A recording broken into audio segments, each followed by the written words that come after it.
Some Christians call it the first-century church, but the house church has ceased being a popular model for Christians. To try and transport wholesale, an organizational model that was suitable for other times and places, into a modern setting may create a lot of issues.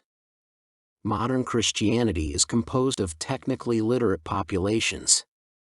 Social norms that worked well with artisans and subsistence farmers may not translate well applied to a complex economy. The majority of people now work in large conglomerates and do highly specialized tasks. The one-on-one barter and exchange relationships that are integral to a primitive society will not work in an economy where the worker is paid a wage and alienated from the final product. When the economy contains relatively few goods and services similar in quality to what any able-bodied person could produce, it is difficult to exploit the buyer. When the consumer no longer understands the means of production, he or she is no longer able to establish what constitutes a fair price.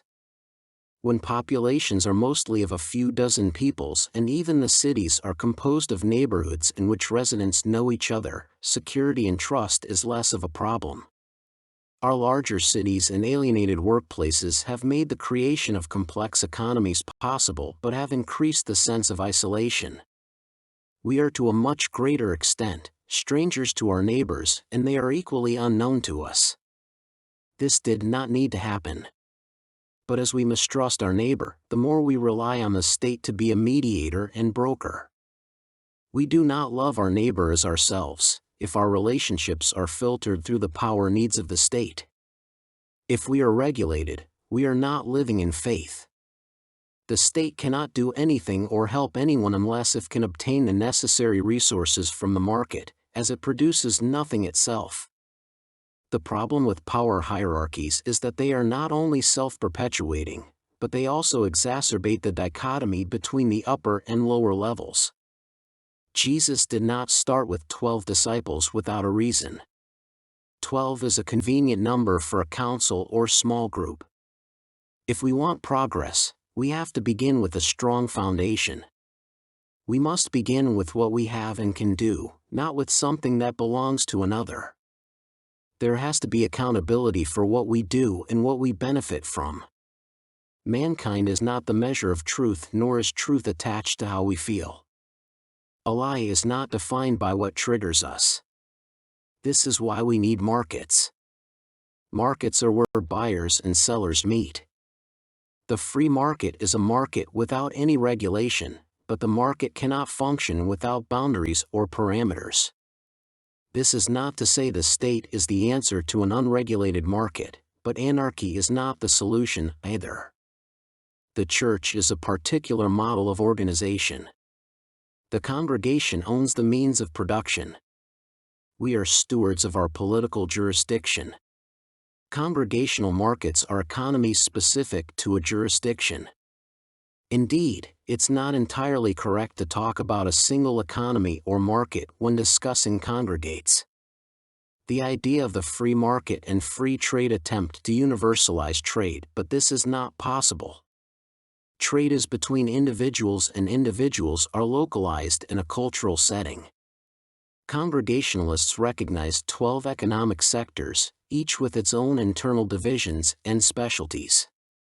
The sectors are defense, transportation, technology and development, communications, energy mines and resources, industry, sales and services, construction, health and welfare, education, politics and justice, culture. The house church is a market tied to a particular sector and jurisdiction. Thus, the a priori house church, AHC, operates as a business while functioning as a union. It is a community in microcosm. Conventional churches serve as social clubs and centers of learning. The a priori house church is the Christian's answer to globalism and its erosion of culture. Culture is the end product of a market. If there is no market, there would be no culture. Hermits do not create culture. Culture is a shared expression of living. The culture is only as rich as the market supplying it. If people cannot innovate, they cannot create culture because innovation is different people focused on different ways of responding to group needs. If the culture is hijacked for political ends, it will descend into a highly regulated market. We would not want plumbers running the economy, but why do we permit politicians to regulate plumbers? Why are the concerns and priorities of a politician more significant than the concerns of a trucker or educator? It is pretty simple, really. We pay our own way, or we are freeloaders. If we pay our own way, we pay our costs out of the value we create. If we are paying our costs, there is only one source of income. That is our labor. Our work adds value to assets. However, the assets are not ours. We did not create them. We have no claim on them. But it is important to understand why humans exist, assuming we are not animals with no purpose. But to understand our purpose, we need only to go back to the two paths that lay before us. We can pay our own way or freeload. In political terms, we exist to be free and enjoy ourselves, or we can create or assume merit. The choice is faith or freedom. If we have faith and want to live in faith, we cannot prioritize freedom. We either pay our way or not. We either freeload or not. If we want freedom, we cannot be burdened with the issue of costs. In the free world, freedom cost is never an issue. In the liberal paradigm, there is only one sort of freedom. It is the freedom of not having to pay the cost of one's choices. We see this all the time in criminals and the immature. The one thing they do not want, and that is to be held accountable for their actions. This love of freedom creates risk for others. It also necessitates the need for regulations, as otherwise there would be no limit on the costs the free would impose on society and future generations. The minimum requirement for freedom is access to property. This access requires some degree of ownership, either public or private. If you are a communist, then you have power over capital in the name of the people.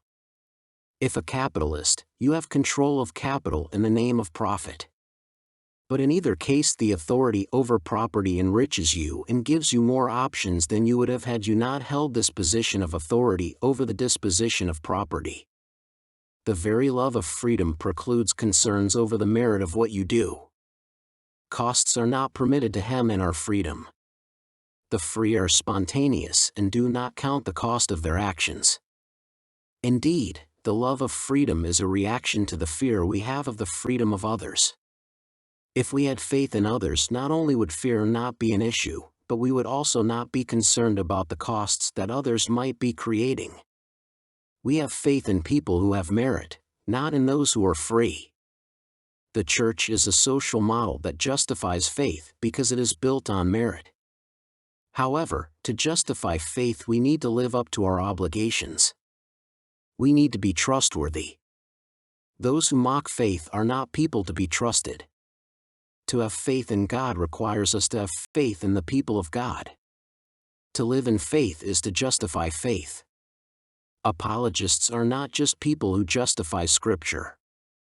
Apologists justify Scripture by making it reasonable for others to trust us. Apologists seek to acquire merit. Apologetic is about justifying Scripture through works of faith, which are works of merit. We acquire value in and through the church. House churches are meritocracies. We achieve or manifest merit by building the church. The church is not built by people without merit. Nor does someone with merit not build the church. The church is the faith of the people which is built up by acts of merit. Merit adds value to the church, which is the lives of the believers. We are either adding value to the lives of others, or we are consuming the value others created. Those are the choices, and the division between them is the great, unreconcilable schism. We are on one side of the divide or the other. The house church sets the stage. It is the meritocratic paradigm. We hold the assets of our place in common. The worker is paid his wages. everyone who creates value is paid, including housewives and students. Merit is always recognized. For a summary of how the house church is constructed, please listen to the a priorian house church condensed.